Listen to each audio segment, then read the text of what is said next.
welcome back to another part in my dialing in series for our Line 6 Helix. Today I want to do a video about probably not a guitar player I listened to a lot recently, but he was quite an influence on me early on, and that's Eric Clapton, but specifically Cream era Eric Clapton, and even more specifically the song Crossroads. I remember being fairly young, and I think I bought Cream Greatest Hits album with Crossroads, a live version of Crossroads, and it just blew my mind as however old I was at the time, 11 or 12 or something like that. And I just listened to that so many times, and I always loved that sort of era of Clapton's playing and his tone, and it just dawned on me that I'd never really did a dialing in series videos for his Clapton's Cream era tones. So I want to do one for the Crossroads, live version of Crossroads that's so famous.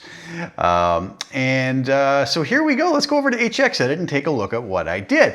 What a great tone. I mean, I did a little bit of research. It seems like Clapton was using Marshall Plexi amps on this, not sure exactly which ones, and from all reports that he used an SG. So I used my, closest thing I have to do an SG is my Yamaha RevStar 620.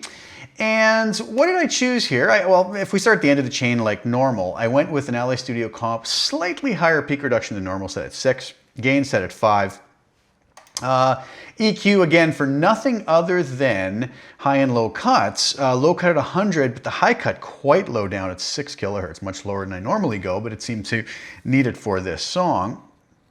The Verb is interesting, I'll come back to that in a second.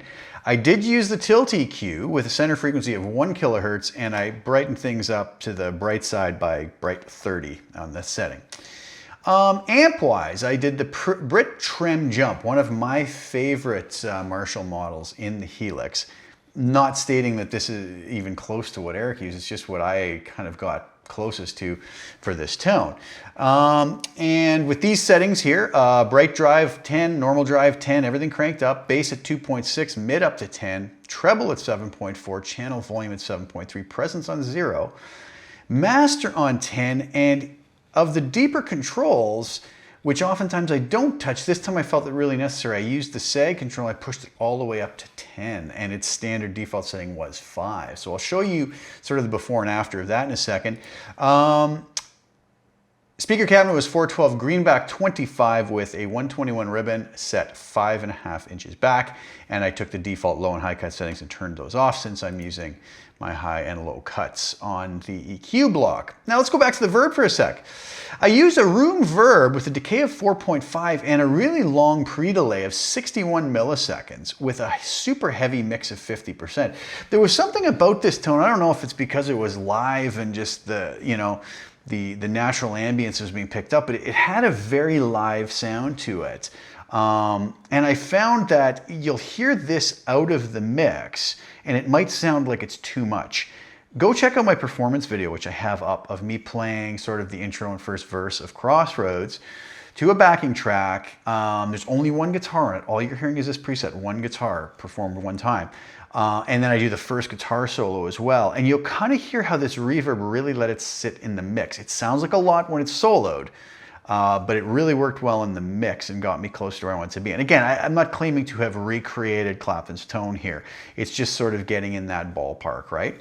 As always. Okay, so let's do this. Let's turn the Verb off, the tilt EQ, everything, dynamics, EQ. So this is just the amp settings that I showed you. Brit Trem Jump with those particular settings and 412 greenback 25 with a 121 ribbon mic at 5.5 inches back. Okay, that sounds like this.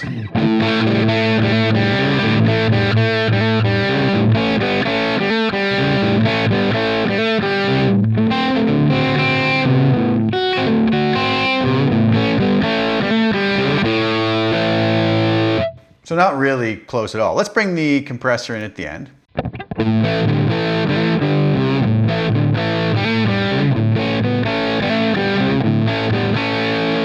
Adds a nice bit of squish.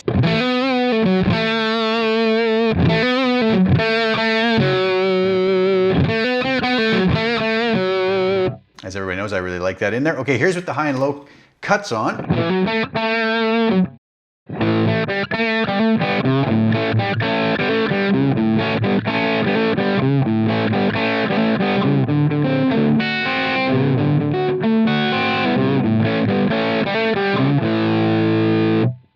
put the tilt EQ in with the brightness.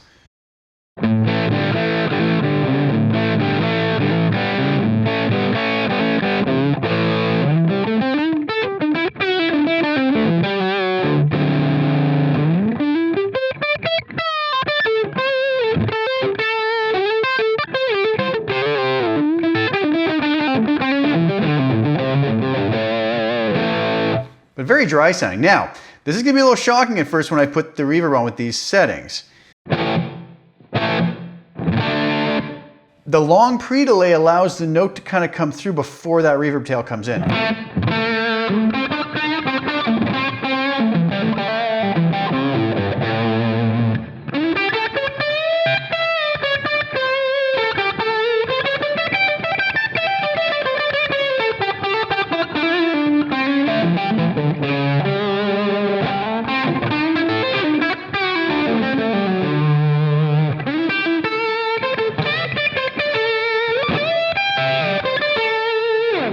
All right, so that's what that sounded like.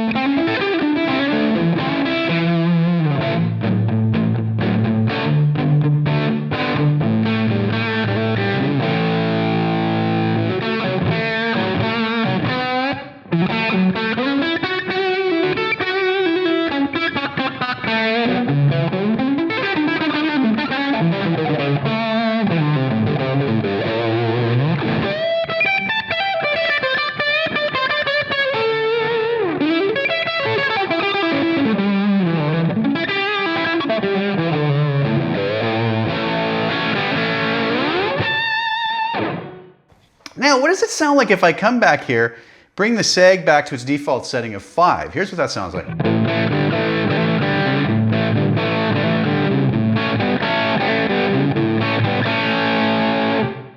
Back to 10.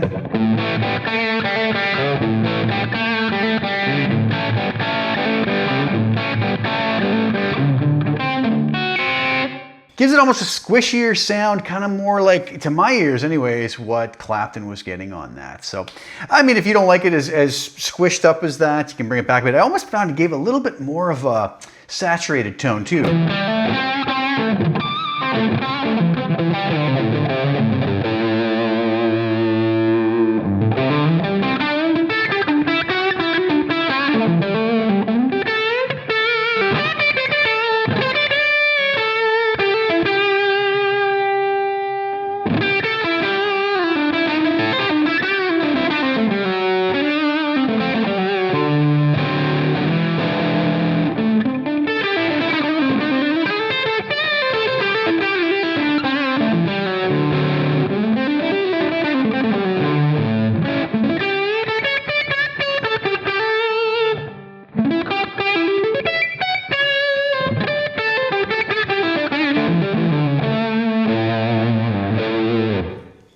It's a pretty dramatic outside of the mix, but I think you'll notice that when you hear it in the mix, it works pretty nice. I really kind of got addicted to this tone. It has that real creaminess, pardon the, the pun, I guess, with the band Cream, right? But it does have that sort of creamy tone to it, and something about that reverb is kind of nice, you know? It gives it just that something to help it sit in the mix nice.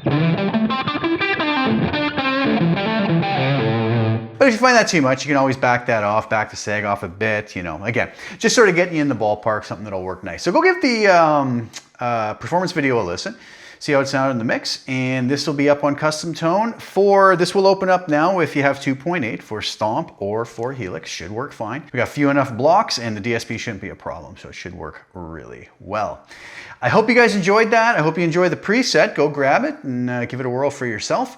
And thank you guys so much, as always, for tuning in. I really appreciate it. Like the video, share it if you don't mind, subscribe to the channel if you haven't already. And I will be back soon with some more content. Thank you guys for tuning in, and ciao for now.